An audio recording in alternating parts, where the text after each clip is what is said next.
أعوذ بالله من الشيطان الرجيم. بسم الله الرحمن الرحيم. لقد كان لكم في رسول الله أسوة حسنة لمن كان يرجو الله واليوم الآخر وذكر الله كثيرا.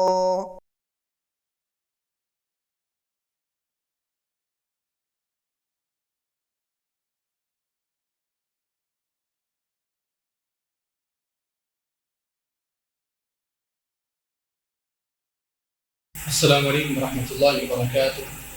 الحمد للہ وحدہ والصلاة والسلام علی من لا نبی بعدہ واشهد ان لا الہ الا اللہ وحدہ لا شریک له واشهد ان محمدا عبده ورسوله اما بعد. بسم الله الرحمن الرحیم. لقد كان لكم في رسول الله أسوة حسنة لمن كان يرجو الله واليوم الآخر وذكر الله كثيرا. رب اشرح لي صدري ويسر لي امري واحلل عقدة من لساني يفقهوا قولي. سبحانك لا علم لنا الا ما علمتنا انك انت العليم الحكيم. رب يسر ولا تعسر وتمم بالخير وبك نستعين يا فتاح. رب زدني علما. محترم حاضرین کرام، ہر قسم کی تعریف و توصیف، حمد و ستائش، کبریائی اور بڑائی، تحمید، تمجید اور تسبیح اللہ رب العالمین وحدہ لا شریک لہ، خالق کائنات، مالک ارض و سما کے لیے لائق اور زیبا ہے. درود اور سلام نازل ہو اس دنیا فانی کی طرف بھیجے گئے تمام انبیاء اور رسول پر بالعموم اور بالخصوص ہمارے نبی جناب محمد رسول اللہ صلی اللہ علیہ وسلم پر. اللہم صلی وسلم وبارک علیہ. حضرات گرامی، اللہ رب العالمین کے فضل اور اس کی توفیق سے سیرت النبی کا یہ ہمارا دوسرا ایپیسوڈ ہے. پچھلے ایپیسوڈ میں، گزشتہ ایپیسوڈ میں نبی صلی اللہ علیہ وسلم کے خاندان کے بارے میں گفتگو رکھی گئی تھی، اور خصوصی طور پر آپ کا نسب نامہ اور آپ کے پردادا ہاشم، آپ کے دادا عبد المطلب، اور اسی طرح سے آپ کے والد جو ہیں عبداللہ کے بارے میں نے تفصیل کے ساتھ آپ کے سامنے مختلف باتیں رکھی تھیں. دوسرے ایپیسوڈ میں انشاءاللہ نبی صلی اللہ علیہ وسلم کی پیدائش اور اس کے بعد کے واقعات آپ کے سامنے رکھے جائیں گے. انشاءاللہ اس پروگرام کی ابتدا ہم کرتے ہیں اس آیت کے ذریعے سے، جو آیت میں نے آپ کے سامنے پڑھی.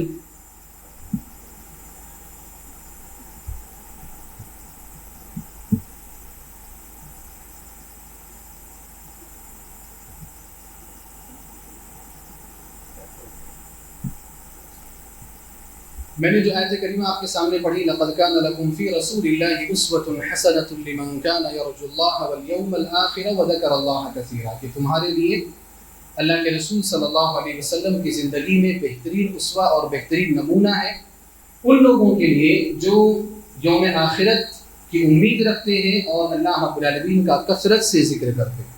یعنی جو اللہ رب العالمین کے ہاں حساب اور کتاب کا عقیدہ رکھتے ہیں، اللہ سبحانہ وتعالیٰ کی عبادت کرنا چاہتے ہیں، نبی صلی اللہ علیہ وسلم کی زندگی ان کے لیے بہترین نمونہ ہے. میں نے نبی صلی اللہ علیہ وسلم کی زندگی کو 3 اہم حصوں میں تقسیم کیا تھا. پہلا حصہ تھا نبوت سے پہلے کا، جو کہ 40 سال پر مشتمل ہے. دوسرا حصہ مکی زندگی اور تیسرا حصہ مدنی زندگی ہے. اس سے پہلے میں نے جو گفتگو کی وہ نبی صلی اللہ علیہ وسلم کے خاندان کے بارے میں تھی. ابھی بھی ہماری گفتگو نبوت سے پہلے کا جو حصہ ہے اس کے بارے میں ہماری یہ گفتگو چل رہی ہے. تو نبوت سے پہلے جیسا کہ ہم نے دیکھا کہ نبی صلی اللہ علیہ وسلم کی زندگی 40 سال پر مشتمل زندگی ہے. یہ زندگی کئی لحاظ سے اہم ہے، آپ کی پیدائش اور اس کے بعد کے واقعات کے لحاظ سے، لہذا ہم بالترتیب اس پر گفتگو کریں گے. نبی صلی اللہ علیہ وسلم کی ولادت اور پرورش. آپ صلی اللہ علیہ وسلم کی ولادت کب ہوئی اور آپ کی پرورش کیسے اور کس ماحول میں ہوئی؟ ولادت کے بارے میں ہم سب کو معلوم ہے کہ نبی صلی اللہ علیہ وسلم کی ولادت جو ہے وہ 9 ربیع الاول سن 1 عام الفیل کو ہوئی، جو ہماری عیسوی تاریخ کے مطابق 20 یا 22 اپریل پڑتی ہے سن 571 عیسوی. ابھی ہم 2021 میں چل رہے ہیں. 571 عیسوی جو ہے عام الفیل کا سال بنتا ہے، اور یہ جو سال ہے اس کی جو ترتیب ہے، اس کا جو اندازہ متعین کیا گیا ہے وہ چند مشہور اور ماہر لوگوں کی جانب سے کیا گیا. انہی میں سے ایک مصر کے فلکیات کے ماہر، فلکیات یعنی علوم ستاروں کا جو علوم نجوم جو ہوتے ان کے ماہر ہیں محمود پاشا فلکی. انہوں نے نبی صلی اللہ علیہ وسلم کی سیرت میں جو واقعات ہوئے، ہم کس سے جانتے ہیں؟ ہجرت سے جانتے ہیں عام طور پر. تو ہجرت سے ہم ان ایام کو جانتے ہیں، ان تواریخ کو جانتے ہیں، لیکن عیسوی سن کے حساب سے کون سی تاریخ پڑتی ہے، کون سا مہینہ پڑتا ہے، ان واقعات کا، اس کے بارے میں پوری ریسرچ، پوری تحقیق کی ہے محمود پاشا فلکی نے. انہی کی تحقیق کے مطابق یہ جو نبی صلی اللہ علیہ وسلم کی ولادت کی جو تاریخ ہے وہ 20 یا 22 اپریل بنتی ہے، اور سن 571 عیسوی پڑتا ہے، اور دن جو ہے وہ پیر کا دن ہے. اور پیر کا دن نبی صلی اللہ علیہ وسلم کی صحیح احادیث سے ثابت ہے. آپ صلی اللہ علیہ وسلم پیر کے دن کا روزہ رکھتے تھے. صحابہ کرام نے پوچھا کہ آپ پیر کے دن کا روزہ رکھتے ہیں، وجہ کیا ہے؟ تو نبی صلی اللہ علیہ وسلم نے فرمایا کہ وہی دن ہے جس دن میں پیدا ہوا. تو آپ علیہ السلام نے خود اپنی زبانی یہ بیان کیا کہ آپ اس دن کو پیدا ہوا. تاریخ آپ نے بیان نہیں کی، کیونکہ اس وقت میں، اس زمانے میں تاریخ کا اتنا چلن نہیں تھا جیسے ہمارے یہاں. تو دن کا چلن تھا، دن نبی صلی اللہ علیہ وسلم نے بتا دیا. ربیع الاول کا سیزن ہے، اس تعلق سے میں ایک مختصر بات رکھ کر کے آپ آگے بڑھوں گا کہ اسی حدیث سے لوگ یہ استدلال کرتے ہیں کہ نبی صلی اللہ علیہ وسلم کی میلاد کا جشن منانا چاہیے، کہ نبی صلی اللہ علیہ وسلم اپنی ولادت کے دن روزہ رکھتے تھے، اپنی ولادت کے دن روزہ رکھتے تھے، لہذا ہمیں ولادت کے دن کو جشن کا دن منانا چاہیے. تو اس کے تو بہت سارے جوابات ہیں، اور پہلے بھی آپ سن چکے ہیں. سب سے پہلا جواب یہ ہے کہ اگر نبی صلی اللہ علیہ وسلم کو اپنی ولادت کے دن میں جشن منانا ہوتا تو آپ صلی اللہ علیہ وسلم روزہ نہیں رکھتے، بلکہ صبح سے ہی آپ اونٹ وغیرہ ذبح کر کے کھانا کھلاتے، لوگوں کو بلا کر کے اپنے یہاں دعوت دیتے، کیونکہ جشن تو اسی کا نام ہے. عید الفطر اور عید الاضحیٰ میں جشن کیا ہے؟ کھانے پینے کا نام ہے. حتیٰ کہ اتنا زیادہ کھانے پینے کا اہتمام کرنا ہے کہ اس دن کے روزے رکھنا بھی حرام ہے، جائز ہی نہیں ہے. عید الفطر اور عید الاضحیٰ کے دن کا روزہ رکھنا بالکل حرام، شریعت نے ممنوع قرار دیا، کیونکہ وہ جشن کا دن ہے. تو اگر نبی صلی اللہ علیہ وسلم کی ولادت کا دن جشن کا دن ہوتا تو آپ علیہ السلام روزہ نہ رکھتے. آپ کا روزہ رکھنا ہی یہ بتاتا ہے کہ وہ جشن کا دن نہیں ہے. لیکن جب عقل پر پردے پڑ جاتے ہیں تو لوگوں کو بات سمجھ میں نہیں آتی. اسی طرح سے آپ دیکھیں کہ نبی صلی اللہ علیہ وسلم نے، اگر ہم مان لیتے ہیں کہ جشن منایا، تو آپ نے دن کو جشن منایا، تاریخ کو جشن نہیں منایا. آپ دن کو روزہ رکھتے تھے، یعنی پیر کے دن آپ روزہ رکھا کرتے. پیر کا دن کب آ رہا ہے؟ ہر ہفتے آ رہا ہے، ہر سال نہیں آ رہا. ہر ہفتے، ہر 8 دن میں پیر کا دن آ رہا ہے. تو آپ اگر اس حدیث پر چل رہے ہیں برابر سرابر، تو آپ پورا چلیے، ہر پیر کے دن آپ جشن منائیے، جھنڈیاں لگائیے، خرچ کیجیے، لیکن وہ تو ہونے سے رہا. تو لہٰذا ایک تاریخ پکڑ لی. اور تاریخ کون سی پکڑی ہے؟ 12 ربیع الاول پکڑی ہے. حالانکہ آپ کے اسکرین پہ کیا ہے؟ آپ صلی اللہ علیہ وسلم کی پیدائش کی جو تاریخ ہے 9 ربیع الاول. اور یہ محمود پاشا فلکی کی تحقیق کے حساب سے بعض اہل علم جیسے ابن اسحاق وغیرہ یہ بھی کہتے ہیں کہ 12 ربیع الاول کی ہی پیدائش ہے آپ کی. لیکن زیادہ اگر تحقیق ہے کسی پر تو وہ یہ والی تاریخ ہے 9 ربیع الاول. اور 12 جو ہے وہ آپ صلی اللہ علیہ وسلم کی وفات کی تاریخ ہے. تو لہذا اگر نبی صلی اللہ علیہ وسلم کی ولادت کے دن جشن منانا جائز ہوتا، عید میلاد النبی منانا جائز ہوتا، تو تاریخ بھی پکی ہوتی، تاریخ بھی پکی ہوتی، صحیح احادیث سے ہوتی، اور نبی صلی اللہ علیہ وسلم اور صحابہ کرام مل کر کے خوب کھاتے، بناتے، لوگوں کو خوش کرتے. حالانکہ ایسا نہیں تھا. تو نبی صلی اللہ علیہ وسلم کی پیدائش کی تاریخ ہے 9 ربیع الاول سن 1 عام الفیل. عام الفیل کا تذکرہ میں نے کیا، وہ ہاتھی والا سال. عام الفیل کا معنی کیا ہے؟ ہاتھی والا سال، جس کا قصہ میں نے آپ کے سامنے اس سے پہلے کے درس میں بیان کیا تھا. ولادت کے وقت کیا واقعات پیش آئے؟ چند واقعات سیرت کی کتابوں میں بیان کیے جاتے ہیں. ان واقعات کو ہم دیکھتے ہیں. سب سے پہلا جو واقعہ ہے وہ یہ پیش آتا ہے کہ آمینہ جو کہ آپ کی والدہ تھی، ان کے پیٹ سے ایک نور نکلا. یعنی جب نبی صلی اللہ علیہ وسلم کی پیدائش قریب تھی تو آمینہ نے خواب میں دیکھا کہ ان کے پیٹ سے ایک نور نکلا، ایک روشنی، جس سے شام کے محل روشن ہو. شام وہ علاقہ ہے جہاں پر یہودیوں کی سلطنت اس وقت تھی. اور یہ واقعہ جو ہے بعد نے اس کو ضعیف کہا ہے، لیکن صحیح یہ ہے کہ روایت مقبول ہے. مسند احمد میں بھی روایت موجود ہے اور یہ بات صحیح ہے. ایک ناحیے سے یہ روایت صحیح ہے. اس کے علاوہ جتنے نیچے کے جو واقعات آ رہے ہیں وہ سب ضعیف ہے، لیکن پہلا والا واقعہ کیا ہے؟ صحیح ہے. تو نبی صلی اللہ علیہ وسلم کی پیدائش سے پہلے آمینہ کے بطن سے نور کا نکلنا اور اس کی وجہ سے شام جو ہے اس کے محلات کا روشن ہو جانا، یہ اس بات کی دلیل تھی کہ یہ نبی جو آنے والا ہے اس کی حکومت وہاں تک پہنچے گی. جیسا کہ آپ علیہ الصلوۃ والسلام نے اپنے معجزات میں بتایا تھا کہ مجھے 2 خزانے دیے گئے، اعطیت الکنزین الاحمر والابیض، ایک سرخ خزانہ دیا گیا اور ایک سفید خزانہ دیا گیا. سرخ خزانے سے مراد سونا ہے اور سفید خزانے سے مراد چاندی ہے. اور اس اشارہ کس کی طرف تھا؟ قیصر اور کسریٰ کی حکومتوں کی طرف، کہ یہ قیصر یعنی روم کی جو سلطنت تھی وہ مسلمانوں کے انڈر آئے گی، اور کسریٰ یعنی جو ایران کی جو خراسان کا جو علاقہ تھا اس وقت وہ سارا اسلام کے انڈر آ جائے گا. یہ نبی صلی اللہ علیہ وسلم کی پیشین گوئی کا مطلب تھا. تو وہ یہ واقعہ بھی اسی سے ملتا جلتا ہے، اسی سے تعلق رکھتا ہے. دوسرا واقعہ جو بیان کیا جاتا ہے آپ علیہ السلام کی ولادت کے وقت کہ کسریٰ کے جو کنگورے تھے وہ گر گئے تھے.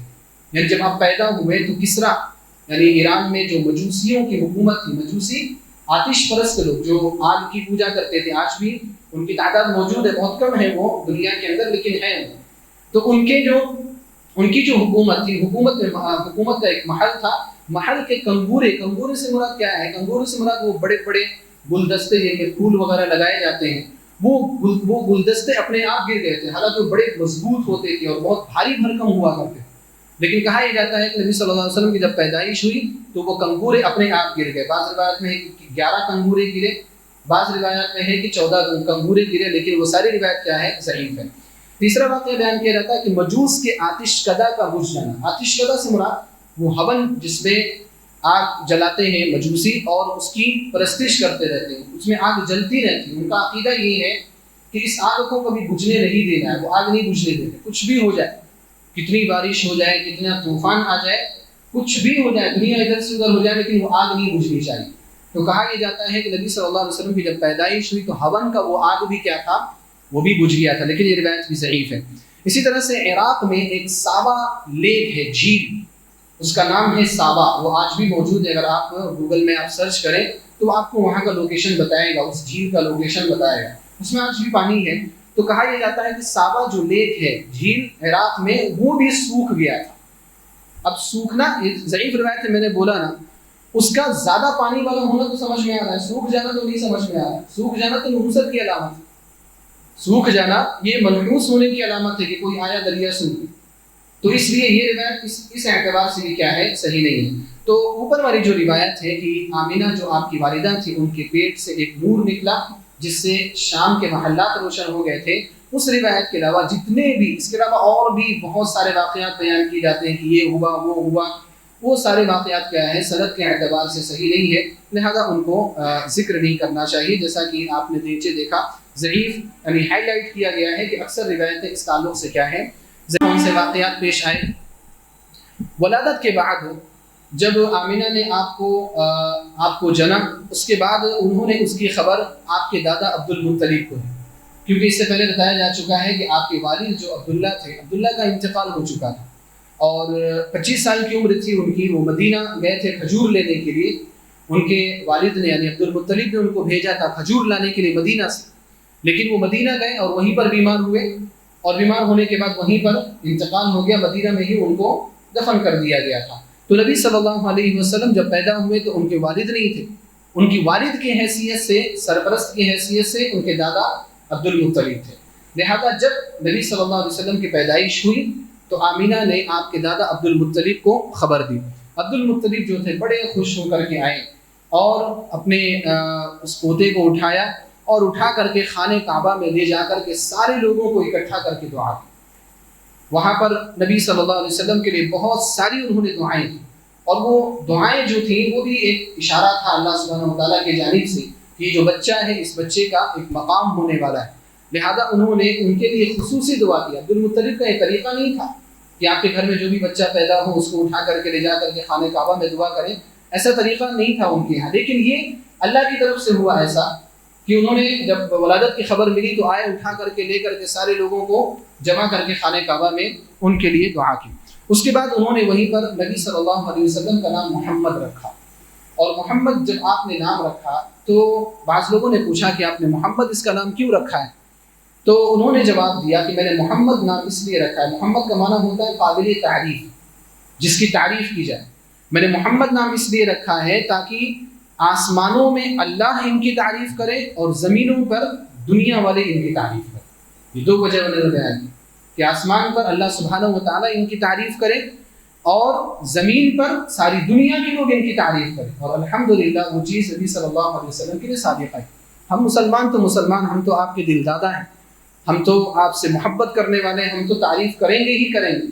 لیکن بات اس وقت ہے جب دشمنان اسلام نبی صلی اللہ علیہ وسلم کی تعریف کریں. کہتے ہیں نا کہ والخیر ما شہدت به الاعداء، خیر وہ ہے جس کی گواہی دشمن بھی دے. اصل مقام تو وہ ہے. دشمنوں نے بھی نبی صلی اللہ علیہ وسلم کے اس مقام کی تعریف کی. لہذا وہ مائیکل ہارٹ کی جو کتاب ہے 100 کر کے 100 عظیم آدمی یعنی ابتدائی انسانیت سے لے کر کے 100 عظیم آدمیوں پر اس نے کتاب لکھی. اور مائیکل ہارٹ جو ہے وہ کرسچن ہی رہا، وہ اسلام اس نے قبول نہیں کیا، لیکن اس نے 100 عظیم آدمیوں پر جب کتاب لکھی تو سب سے پہلے ہمارے نبی جناب محمد رسول اللہ صلی اللہ علیہ وسلم کا نام اس نے رکھا. اس سے پوچھا گیا کہ تم نے کرسچن ہونے کے باوجود، عیسائی ہونے کے باوجود محمد صلی اللہ علیہ وسلم کا نام رکھا. سیکنڈ نمبر پر حدیث علیہ السلام کا نام اس نے رکھا. حالانکہ ان کو کیا وہ اللہ کا بیٹا مانتے ہیں یا اللہ ہی مانتے، پھر بھی کیا سیکنڈ نمبر پر ان کا نام رکھا. تو وجہ جب پوچھی گئی تو انہوں نے کہا کہ محمد صلی اللہ علیہ وسلم کی جو شخصیت ہے، بایوگرافی، اس کی مثال دنیا میں ہے ہی نہیں. اس کی مثال ہے ہی نہیں دنیا کے اندر، کیونکہ نبی صلی اللہ علیہ وسلم ہر فیلڈ میں پرفیکٹ تھے، ہر فیلڈ میں کامل. آپ ایسا کمال رکھتے تھے کہ دنیا میں کوئی اور انسان ویسا کمال نہیں رکھ سکتا. آپ اپنے صحابہ کرام کے ساتھ تھے تب بھی پرفیکٹ تھے، آپ اپنے گھر میں تھے تب بھی پرفیکٹ تھے، کامل تھے. سب سے اچھی اور بڑائی کس کی ہو سکتی ہے؟ بیویوں کی تعریف یا بیویوں کی بڑائی شوہر کے بارے میں ہو سکتی ہے سب سے اچھی، کیونکہ بیویوں سے زیادہ شوہروں کو کوئی بھی نہیں جانتا. لیکن جب بیویاں نبی صلی اللہ علیہ وسلم کی تعریف کر رہے ہیں تو اس سے بہتر انسان کوئی بھی نہیں ہو سکتا. تو محمد نام رکھا، وجہ اس کی انہوں نے پیش کی اور اللہ رب العالمین نے وہ مقام ان کو عطا کیا. نبی صلی اللہ علیہ وسلم کا نام محمد کے علاوہ اور بھی ہے، احمد بھی ہے، اور احمد نام کا تذکرہ سورہ صف میں بھی ہے. محمد نام کا تذکرہ بھی قرآن کریم میں 4 مرتبہ ہے. احمد نام کا تذکرہ بھی 1 مرتبہ ہے. حضرت عیسیٰ علیہ السلام کا بیان ہے وَإِذْ قَالَ عِيسَى ابْنُ مَرْيَمَ يَا بَنِي إِسْرَائِيلَ إِنِّي رَسُولُ اللَّهِ إِلَيْكُمْ مُصَدِّقًا لِمَا بَيْنَ يَدَيَّ مِنَ التَّوْرَاةِ وَمُبَشِّرًا بِرَسُولٍ يَأْتِي مِن بَعْدِي اسْمُهُ أَحْمَدُ. عیسیٰ علیہ السلام نے بنی اسرائیل کو کہا تھا کہ میں توریت کی تصدیق کرنے والا ہوں جو پہلی کتاب گزر چکی، اور ایک میرے بعد میں آنے والے ایک نبی کی بشارت دینے والا ہوں جن کا نام کیا ہوگا؟ اسمہ احمد، ان کا نام احمد ہوگا. تو آپ علیہ السلام کے ناموں میں سے ایک نام احمد بھی ہے. اور یہ کہا جاتا ہے بعض روایات میں ہے کہ محمد نام آپ کے دادا نے رکھا تھا اور احمد نام آپ کی والدہ نے رکھا تھا. اور احمد نام رکھنے کے بارے میں بھی ان کو مسلسل خواب آئے تھے. ولادت سے پہلے آمینہ کو مسلسل خواب آئے تھے. بعض روایات اس تعلق سے بھی صحیح ہے. آپ کو ان کو خواب آیا تھا کہ آپ کا جو بچہ پیدا ہوگا اس کا نام احمد رکھنا. چنانچہ ولادت کے بعد انہوں نے نام احمد رکھا. اور جب نبی صلی اللہ علیہ وسلم کو دادا عبد المطلب کے پاس بھیجا تھا تو ساتھ میں یہ خبر بھی بھجوا دی تھی کہ میں نے اس کا نام احمد رکھ دیا ہے. تو جب دادا عبد المطلب نے نام دیکھا کہ ان کا نام احمد ہے تو انہوں نے محمد رکھ دیا تھا. تو محمد، احمد، اسی طرح سے احادیث میں صحیح مسلم کی ایک روایت میں الحاشر نام بھی ہے. الحاشر کا معنی جس کے قدموں میں سارے لوگوں کو جمع کیا جائے گا، اکٹھا کیا جائے گا. العاقب بھی ناموں میں سے ایک نام ہے جس کے بعد کوئی نبی نہیں ہے. عاقب کا معنی اس کے بعد کوئی نبی نہیں. نبی الرحمہ، نبی التوبہ، نبی الملاحم، اور بھی بہت سارے نام نبی صلی اللہ علیہ وسلم کے صحیح روایات میں ملا کرتے ہیں. تو محمد نام دادا عبد المطلب نے رکھا. یہاں اسلام کے بارے میں ایک اور چیز ہے کہ اس سے پہلے یعنی نبی صلی اللہ علیہ وسلم کی ولادت سے پہلے بھی بعض لوگوں کے نام محمد ملتے ہیں زمانے جاہلیت میں. عام طور پر مشہور کیا ہے کہ محمد جو نام رکھا گیا وہ آپ سے پہلے کسی کا بھی نام نہیں رکھا گیا. حالانکہ ایسا نہیں ہے. محمد اس سے پہلے بھی نام رکھا گیا، لیکن نام رکھنے کی وجہ کیا تھی کہ ان عرب کے لوگوں نے جو مشرکین تھے انہوں نے یہ سنا تھا یہودیوں سے اور عیسائیوں سے کہ ایک نبی آنے والا ہے عرب کے اندر جس کا نام کیا ہوگا؟ محمد ہوگا. تو انہوں نے اس فکر میں کہ کہیں ہمارا بیٹا ہی ہو جائے، اس امید میں بہت سارے لوگوں نے اپنے بیٹوں کے نام محمد رکھے. لیکن اللہ رب العالمین نے جس کا انتخاب کرنا ہوتا ہے وہ اللہ اس کا انتخاب کر لیتا ہے. نام رکھنے سے کچھ بھی نہیں ہوتا. ہاں، ناموں کا اثر بڑا ہوتا ہے، نام کا اثر بہت زیادہ ہوتا ہے. محمد نام سے بہت سارے بہترین لوگ، امام بخاری رحمہ اللہ کا نام کیا ہے؟ محمد بن اسماعیل البخاری. آپ نام سنتے ہیں، بڑے بڑے محدثین کا نام آپ دیکھیں گے محمد کے نام سے شروع. محمد نام کا ایک اپنے آپ میں ایک اثر ہے. اسی طرح سے دادا عبد المطلب نے کیا کیا، جو زمانہ جاہلیت میں یعنی عرب میں جو رواج تھا، انہوں نے نبی صلی اللہ علیہ وسلم کا 7ویں دن ختنہ کیا۔ عبد المطلب کا نبی صلی اللہ علیہ وسلم کا ختنہ کرنے کے تعلق سے جو روایات آئی ہیں وہ بھی ضعیف ہے، لیکن اس حد درجہ ضعیف نہیں ہے کہ اس کو پیش نہ کیا جا سکے۔ البتہ اس کے علاوہ جو دوسری روایات آتی ہیں، بعض لوگ یہ سنے ہوئے ہیں اور ان کے ہاں یہ مشہور ہے کہ نبی صلی اللہ علیہ وسلم کو بغیر ختنے کے پیدا کیا گیا، آپ کا ختنہ نہیں کیا گیا۔ یہ روایت ہے لیکن ضعیف جدہ روایت ہے، یعنی قابل ذکر ہی روایت نہیں ہے۔ جتنی بھی طرق اور جتنے بھی اسانید اس روایت کے ہیں سب کیا ہیں، معلول ہیں اور قابل ذکر نہیں۔ یا کچھ روایتیں ایسی بھی ہیں کہ حضرت جبریل علیہ السلام نے آپ کا ختنہ کیا، اس طرح کی روایتیں بھی۔ ہر کوئی اپنے اپنے ذہن میں جو کچھ بھی آ رہا ہے وہ بول دیتا ہے۔ تو ہمارا کام کیا ہے، تحقیق کرنا۔ تحقیق کے حساب سے سب سے صحیح بات جو سامنے آتی ہے کہ وہ یہ کہ دادا عبد المطلب نے آپ کا ختنہ کیا تھا۔ ختنے کے تعلق سے میں ایک بات یہ بھی ذکر کر دیتا ہوں کہ نبی صلی اللہ علیہ وسلم کا مختون پیدا ہونا بھی کوئی فضیلت کی بات نہیں۔ اللہ رب العالمین نے آپ کو اتنا مقام دیا ہے، اتنی فضیلتیں دی ہیں نا کہ پھر آپ کے لیے فضیلتوں کو ڈھونڈنے کے لیے ضعیف روایتوں کا سہارا لینے کی ضرورت ہمیں نہیں۔ آپ کا مقام ہوا ہے۔ ہم لوگ کیا کرتے ہیں، کسی شخصیت کو بڑھانے کے لیے ضعیف روایتوں کا سہارا لیتے ہیں۔ مثال کے طور پر امام ابو حنیفہ رحمہ اللہ، بڑی شخصیت جو مذاہب اربعہ ہیں ان میں سب سے پہلے امام ابو حنیفہ رحمہ اللہ، ان کا مقام بہت بلند ہے، علم کے اعتبار سے، تقوی کے اعتبار سے، دین کے اعتبار سے۔ اب ان کے مقام کو اور زیادہ بلند کرنے کے لیے ضعیف روایتوں کا سہارا لینے کی ضرورت ہے۔ لیکن بعد میں لوگوں نے کیا کیا، ان کی شان میں بھی غلو کیا اور ان کی شان کو بڑھانے کے لیے بھی بڑی ضعیف روایتوں کا سہارا لیا۔ اب مثال کے طور پر ایک بڑا مشہور واقعہ ہے کہ امام ابو حنیفہ رحمہ اللہ جو ہے، وضو کرتے ہوئے جو گناہ جھڑتے ہیں نا، نبی علیہ الصلوۃ والسلام نے فرمایا، بخاری مسلم کی روایت ہے کہ آپ جب وضو کرتے ہیں تو پانی کے قطرے کے ساتھ گناہ نکلتے ہیں۔ امام ابو حنیفہ رحمہ اللہ کی فضیلت بیان کرنے کے لیے کہا کہ آپ ان گناہوں کو بھی دیکھ لیا کرتے تھے جو پانی کے قطرات کے ساتھ جھڑا کرتے، یعنی مثال کو آپ چہرہ دھوئے تو وہ مثال کے طور پر غیبت نکل گئی، وہ غیبت جا رہی ٹہلتے ٹہلتے وہ نالی میں جا کر کے گھس گئی۔ اب یہ سب چیزیں ایسی ہیں جن کو بیان کرنے کی ضرورت نہیں ہے۔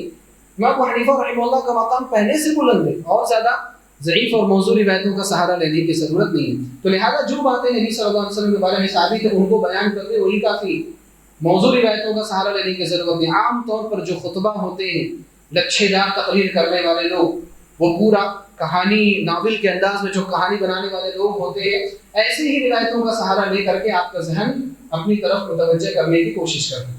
تو آپ دیکھیں، خطابت ایک چیز ہے اور علم ایک چیز ہے۔ علم اور خطابت دو الگ الگ چیزیں۔ خطابت کا علم سے کوئی تعلق نہیں، خطیب کوئی بھی ہو سکتا ہے۔ آپ دیکھو اپنے یہاں بڑے بڑے لیڈر ہیں جن کو سورہ فاتحہ بھی نہیں آتی ہوگی یا غیر مسلم ہیں، زبردست تقریریں کرتے ہیں، ایسی تقریر کرتے ہیں کہ ریلیوں میں آ کر کے پورا ووٹ لے کر کے نکل جاتے ہیں۔ ان کے یہاں خطابت ہے لیکن علم ہے، علم نہیں ہے۔ تو خطابت اور علم دونوں الگ الگ چیزیں۔ میں یہ جو چیزیں آپ کے سامنے بیان کر رہا ہوں، ہو سکتا ہے کہ آپ کو تھوڑا خشک لگے، میں وہ کہانیاں اچھی والی وہ جوڑ جاڑ کر کے بیان نہیں کروں گا، میں صحیح جو سیرت ہے نبی صلی اللہ علیہ وسلم کی وہ چیزیں میں آپ کے سامنے بیان کرنے کی کوشش کروں گا۔ تو یہ ختنہ کے بارے میں جو روایتیں ہیں وہ کہ نبی صلی اللہ علیہ وسلم مختون پیدا ہوئے تھے، وہ سب روایتیں موضوع ہیں۔ صحیح یہ ہے کہ آپ کے دادا عبد المطلب نے 7ویں دن آپ کا ختنہ کیا، جیسا کہ عرب کا ماحول تھا، عرب کا رواج تھا۔